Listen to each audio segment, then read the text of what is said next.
اللہ تبارک و تعالی بندوں کے قریب ہوتے ہیں، اور اس مہینے میں اللہ تبارک و تعالی کی خاص توجہ بندوں کی طرف ہوتی ہے۔ قرآن کے اندر اللہ تبارک و تعالی نے ارشاد فرمایا وَإِذِ ابْتَلَىٰ إِبْرَاهِيمَ رَبُّهُ بِكَلِمَاتٍ فَأَتَمَّهُنَّ، اللہ تبارک و تعالی نے اپنے خاص نبی جلیل القدر اللہ تبارک و تعالی کے محبوب حضرت ابراہیم علیہ السلام کو کڑی آزمائشوں میں آزمایا، یہاں تک کہ قرآن کے اندر اللہ تبارک و تعالی خود ارشاد فرمایا، جس سے اللہ تبارک و تعالی محبت فرماتے ہیں، جس کو پسند فرماتے ہیں، جس کو اللہ تبارک و تعالی اپنا قریب کرنا چاہتے ہیں، اس کو اللہ تبارک و تعالی آزمائشوں میں آزماتے ہیں، ان کے اوپر تکلیفیں آتے ہیں، ان کے اوپر اللہ تبارک و تعالی کے طرف سے آزمائش آتے ہیں۔ جو بندہ صبر کرتا ہے، جو بندہ اس آزمائشوں کو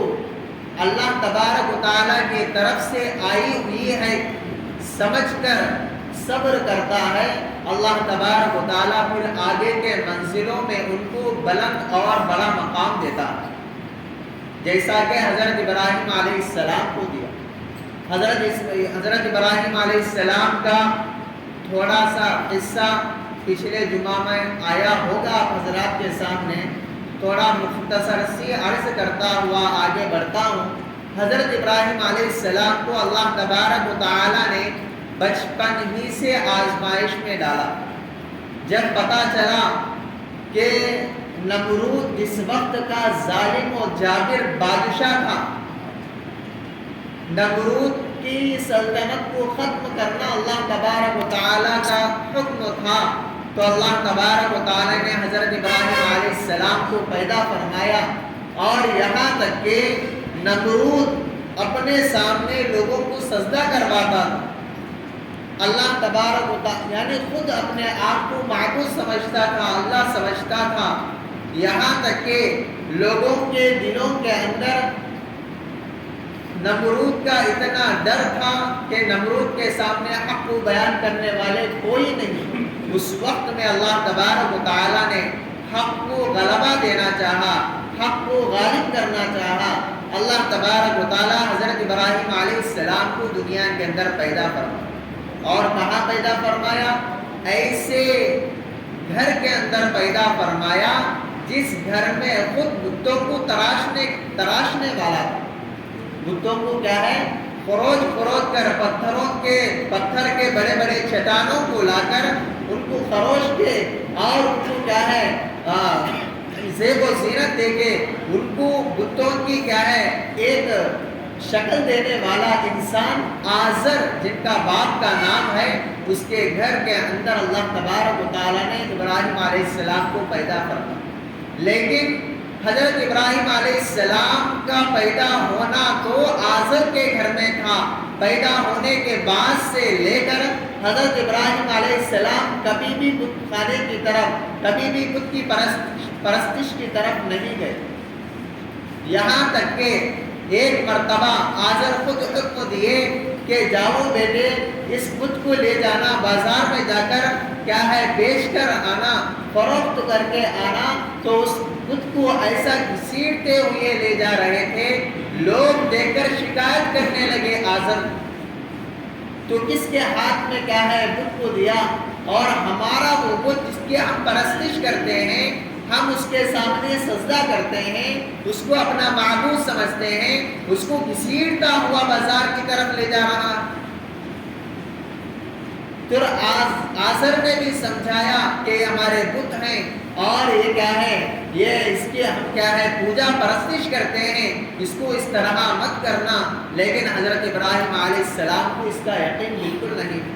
بتوں کا یقین نہیں، اور کیا ہے پرستش نہیں کرتے تھے، نہ وہ پتھروں سے ہونے کا یقین کچھ بھی نہیں، بس اگر یقین تھا تو صرف اور صرف رب ذات اللہ تبارک و تعالیٰ کی ذات پر یقین۔ پھر آگے چل کر ایک ایسا موقع آیا کہ ایک میلہ جو اس وقت میں مصر کے اندر لگا کرتا تھا، اور وہاں حضرت ابراہیم علیہ السلام کے ماں باپ بھی اس کے اندر شریک ہوئے، اور پورے گاؤں کے لوگ کیا ہے اس میلے کے اندر چلے گئے۔ تو اس وقت میں حضرت ابراہیم علیہ السلام کو بلایا گیا، اس کے لیے میلے کے اندر آنے کے لیے حضرت ابراہیم علیہ السلام نے عذر پیش کیا، میں تھوڑا سا بیمار ہوں، نہیں آ سکتا اور آپ چلے جائیں۔ تو اپنے باپ نے اور ماں باپ نے ان کو وہیں پر چھوڑ کر وہ چلے گئے۔ حضرت ابراہیم علیہ السلام پورے لوگ جانے کے بعد جو بت خانہ ہوتا ہے جس کے اندر بتیں رکھے کرتے ہیں، معمول کے اعتبار سے آج بڑی اور ویسی جگہ پر وہ تشریف لے گئے۔ دیکھا کہ کسی کے سامنے پھل فروٹ موجود ہیں، کسی کے سامنے کیا ہے بڑے بڑے کیا ہے چیزیں موجود ہیں، اچھے میوے ان کے سامنے موجود ہیں، اور لیکن وہ کھانا نہیں کھا سکتے، اور کہہ رہے ہیں حضرت ابراہیم کہ کھاؤ، آپ ہی کے سامنے لایا گیا اور آپ ہی کے لیے لایا گیا ہے، آپ ان سب کو کھاؤ۔ لیکن کوئی جواب دینے والا اور کوئی اس چیز میں سے یعنی اس مواد اور ان پھلوں کو اور ان چیزوں کو کھانے والا کوئی، اس لیے کہ وہ بت ہیں، پتلے ہیں، پتھر کے بنے ہوئے ہیں، ان کے اندر جان نہیں ہے، وہ کیسا کھائیں؟ پھر حضرت ابراہیم علیہ السلام نے جو بہت بڑا بت جس کے اوپر کندھے کے اوپر کیا ہے کلہاڑی رکھی ہوئی تھی، اس کلہاڑی کو لیے اور پورے بتوں کو کیا ہے کسی کا سر کاٹا، کسی کی ناک کاٹی، کسی کے گردن کاٹے اور کسی کا ہاتھ کاٹا، کسی کے پیر کاٹے، اس طرح پورے بت خانے کو نیست کر دیا۔ تو پھر جو کلہاڑی تھی وہ بڑے بت کے کندھے پر رکھ کر وہاں سے روانہ ہو گئے۔ پھر میلہ ختم ہو گیا، پھر میلے سے واپس لوگ آئے، آنے کے بعد لوگوں نے دیکھا کہ ہمارے بت خانے کے اندر پورے بتوں کو توڑا گیا، نیست و نابود کر دیا گیا، یہ کس نے کیا؟ تو پہلے سے تھوڑا سا گمان تھا حضرت ابراہیم علیہ السلام پر، اس لیے کہ ابراہیم علیہ السلام پہلے سے بتوں کا انکار کرنے والے تھے، بتوں کا انکار کرنے والے تھے، مورتیوں کا انکار کرنے والے تھے۔ لوگوں نے جب بادشاہ کو کیا ہے پتہ چلا اس کا کہ ہمارے درمیان میں ہوتا ہوا ابراہیم ہمارے بتوں کو اس طرح مارا پھینکا ہے، تو فوراً کیا ہے ابراہیم کو بلائے۔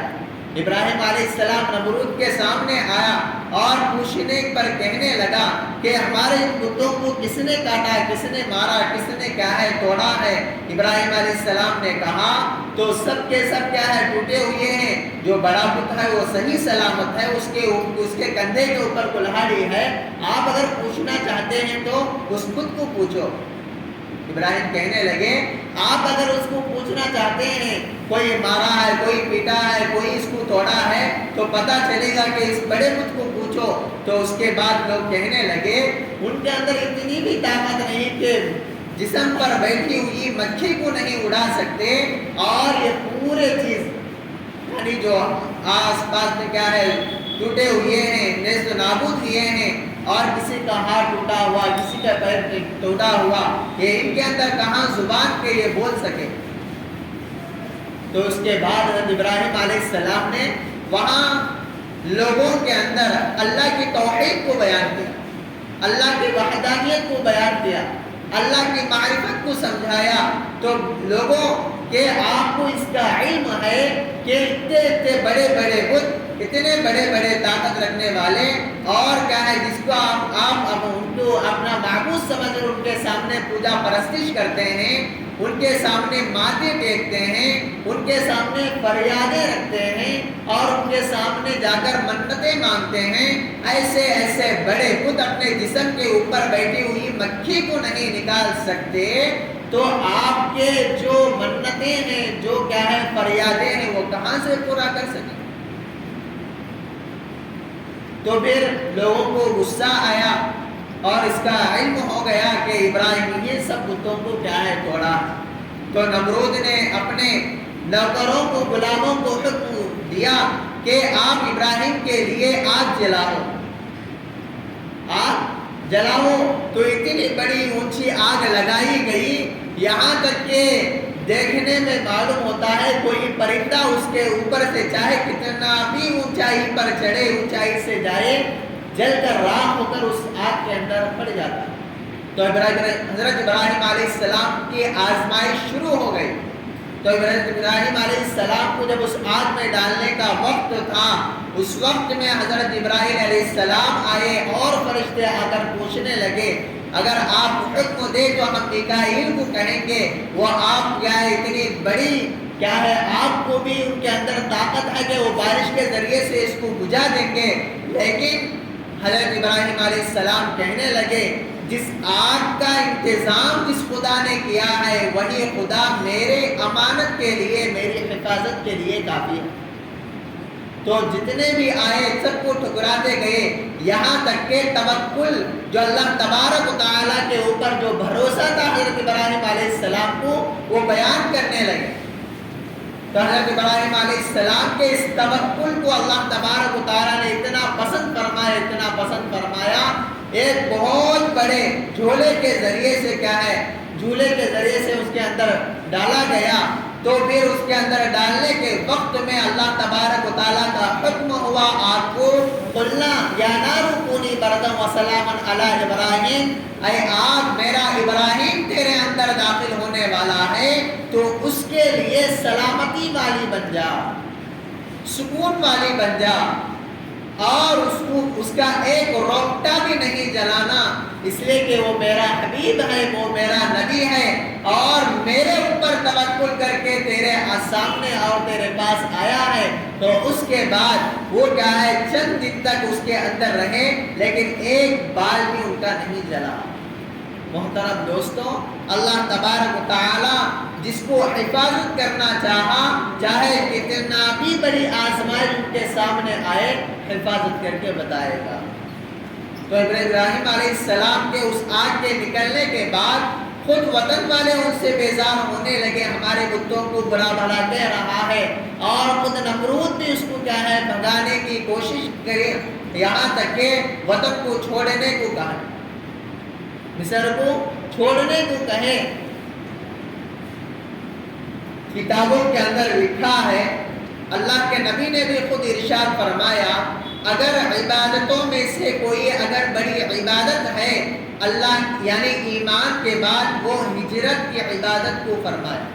اس لیے کہ اپنے وطن عزیز کو چھوڑنا، جس وطن میں ہم پلے، جس وطن میں ہمارا گھر بار، ہمارے جنگل، ہمارے کھیت، پورے کے پورے چیزوں کو چھوڑ کر ایک اجنبی شخص کے جیسا اپنے وطن کو چھوڑ کر جانا، یہ بہت بڑی مشکل کی بات ہے، لیکن وہی لوگ قربانی دیتا ہے جس کے دل کے اندر اللہ تبارک و تعالیٰ کی محبت ہے اور ایمان پر چلنے کی طاقت ہے، وہی انسان اپنے وطن کو چھوڑ سکتا۔ حضرت ابراہیم علیہ السلام اپنے بیوی کو لے کر وطن کو چھوڑ کر وہاں سے روانہ ہو گئے، بے چند دن تک مصر میں رہے، پھر فلسطین میں رہے، اور ان کے دوران میں یہاں تک کہ دوسری آزمائش آئی۔ دوسری آزمائش یہ تھی 80 سال ہو گئے حضرت ابراہیم علیہ السلام کی اولاد نہیں ہوئی۔ رب ہب لی من الصالحین، اللہ تبارک و تعالیٰ کے سامنے فریاد کرتے رہے، دعا کرتے رہے، اے اللہ میرے لیے نیک اولاد دے، مجھے نیک اولاد دے۔ اللہ تبارک و تعالیٰ نے حضرت ابراہیم علیہ السلام کو اولاد دیا 80 سال کے بعد۔ حضرت سارہ علیہ السلام پہلی بیوی، اور انہوں نے بچوں سے مایوس ہو گئی، اور اس کے بعد ہبہ کی حضرت حاجرہ علیہ السلام کو اللہ حضرت ابراہیم علیہ السلام کے دربار میں۔ تو حضرت ابراہیم علیہ السلام نے حاجرہ سے نکاح کیے۔ حاجرہ سے نکاح کرنے کے بعد حاجرہ کے بدن میں حضرت اسماعیل علیہ السلام پلے۔ حضرت اسماعیل علیہ السلام پہلی اولاد ہے، پھر ان کے اولاد کے بعد یہ پیدا ہو گئے حضرت اسماعیل علیہ السلام۔ حضرت سارہ علیہ السلام کو دیکھا نہیں جا رہا تھا، تو میں اتنی سال تک میں کیا ہے حضرت ابراہیم علیہ السلام کے ساتھ میں رہی، لیکن مجھے اولاد نہیں ہوئی، اور یہ کیا ہے حاجرہ علیہ السلام کو اولاد ہوئی، تو یہ ان کے دل کے اندر خیال آیا کہ آپ اپنی بیوی اور بچے کو کہیں دور جا کر چھوڑ کر آؤ۔ تو یہی حکم اللہ تبارک و تعالیٰ کا بھی ہوا کہ ابراہیم آپ اپنے بچے کو اور اپنے بیوی کو غیر ذی زرع وہاں جا کر چھوڑ کر آنا. تو پھر حضرت حاجرہ علیہ السلام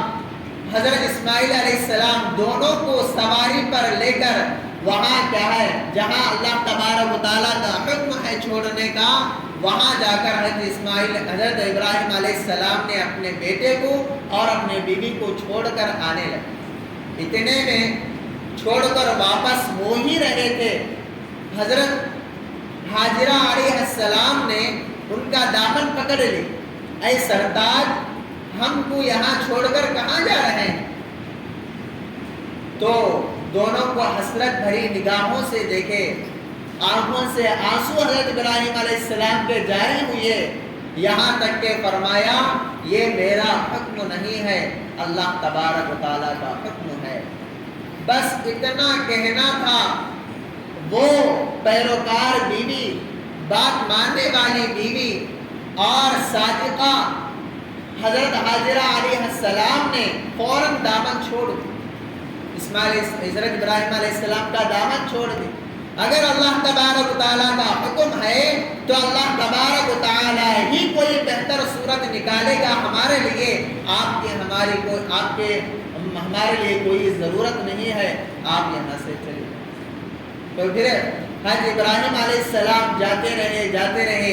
تھوڑی دیر جاتے, پھر مڑ کر دیکھتے, تھوڑا آگے چلے جاتے, پھر مڑ کر دیکھتے, اس لیے کہ کسی کے دل کے اندر تو ہوتی ہے بیوی اور بچے کی محبت, اور وہ بھی بچہ 80 سال کے بعد پیدا ہوا. 80 سال کا تمنا تھا حضرت اسماعیل علیہ السلام. اور پھر جاتے رہے پیچھے مڑ کر دیکھتے رہے, یہاں تک کہ اتنی دور چلے گئے کہ آنکھوں سے اوجھل ہو گئے.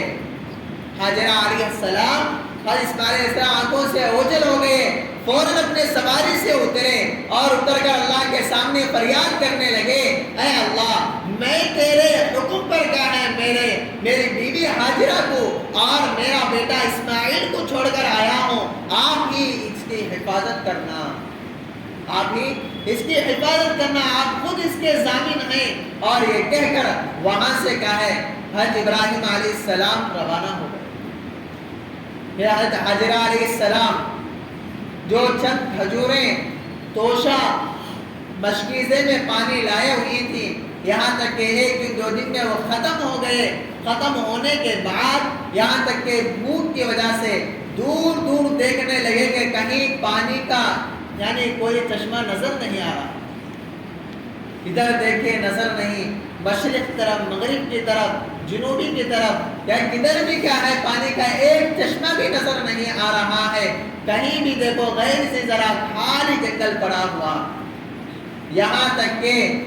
بھوک کی وجہ سے اسماعیل علیہ السلام بلکنے لگے, پیاس کی وجہ سے, بھوک کی وجہ سے بلکنے لگے, رونے لگے, تڑپنے لگے. یہاں تک کہ ٹھنڈی حاجرہ علیہ السلام کی سوکھ گئی, دودھ بھی نکلنا بند ہو گیا. یہاں تک کہ صفا مروہ ایک دو بڑے بڑے پہاڑ ہیں, اور کبھی حاجرہ علیہ السلام صفا کی طرف دوڑتے اور دوڑ کر کیا ہے صفا نامی پہاڑی پر چڑھ کر دیکھتے کہیں کیا ہے کوئی نظر آئے ہماری مدد کرنے کے لیے. پھر کیا ہے مروہ کی طرف جاتے, مروہ ایک پہاڑ کا نام ہے, صفا ایک پہاڑ کا نام ہے, دونوں کی طرف جاتے, پھر ادھر جاتے دیکھتے کوئی مجھے نظر آئے میں اس سے مدد مانگوں, کوئی چشمہ مجھے نظر آئے, کوئی جانور, کوئی آدمی مجھے نظر آئے میں اس سے مدد مانگوں. لیکن کبھی ادھر جاتے کبھی ادھر جاتے. اسی طرح ایک نے دو نے 7 چکر صفا مروہ کے لگائے. کبھی آہستہ چلنے لگے, کبھی کیا ہے زور سے چلنے لگے. تو اسی طرح اللہ تبارک و تعالیٰ نے حاجرہ علیہ السلام کا اس چلنے کو اور اس صفا مروہ کی سعی کو, بھاگنے کو اتنا پسند فرمایا جو بھی حاجی حج کا ارادہ لے کر مکے کو جاتے ہیں, کعبۃ اللہ کو جاتے ہیں, ان کے اوپر واجب ہے, ضروری ہے کہ وہ صفا مروہ کی سعی کرے. یہ حج کے ارکان کے اندر اللہ تبارک و تعالیٰ نے داخل فرما دیا. صفا بین الصفا والمروہ کہتے ہیں، سعی بین الصفا والمروہ کہتے ہیں، 7 چکر لگانا۔ جہاں حاجرہ علیہ السلام چل کر گئی وہاں چل کر آہستہ سے جانا، جہاں حاجرہ علیہ السلام کیا ہے تیزی سے بھاگے اسی طرح حاجرہ علیہ السلام کے پیروکار ہو کر اسی طرح کیا ہے تیزی سے بھاگنے کا اللہ تبارک و تعالیٰ کا حکم ہے۔ پھر یہاں تک کہ 7 چکر لگانے کے بعد بچے کے قریب آئی، یہاں تک کہ رونے لگی، بلبلانے لگے، اور ایڑیاں مارتا مارتا حضرت اسماعیل علیہ السلام کے ایڑیوں کے نیچے سے ایک چشمہ جاری ہو گیا، ایک چشمہ جاری ہو گیا۔ وہ چشمہ آب زمزم کا تھا، جس کو ہم کیا کہتے ہیں تبرک کے طور پر، حاجی کیا ہے تبرک کے طور پر وہاں سے پانی لا کر ہمیں تقسیم کرتے ہیں، جس کو زمزم کا پانی کہتے ہیں۔ وہ زمزم کا پانی کا جو خروج ہے، جو نکلنے کا جو سبب ہے، وہ حضرت اسماعیل علیہ السلام، حضرت حاجرہ علیہ السلام کی قربانی ہے۔ ان کے ایڑیاں رگڑتا رگڑتا پھر ایڑیوں کے نیچے سے جو چشمہ جاری ہوا وہ چشمہ کیا ہے آب زمزم ہے۔ یہاں تک کہ چشمہ نکلا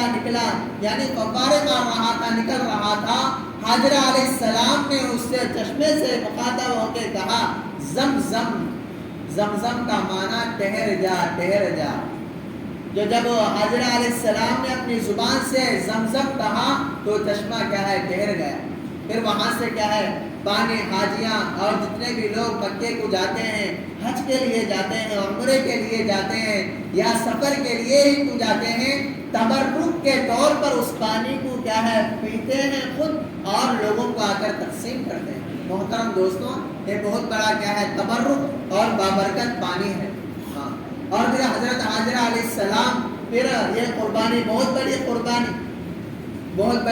قربانی حضرت حاجرہ علیہ السلام کے لیے، حضرت ابراہیم علیہ السلام کے لیے بھی قربانی، حضرت اسماعیل علیہ السلام کے لیے بھی قربانی، اس لیے کہ حضرت ابراہیم علیہ السلام کے لیے 80 سال کے بعد پیدا ہوا بچہ، اس بچے کو بھی قربانی دینے کا اور اس بچے کو بھی غیر چیز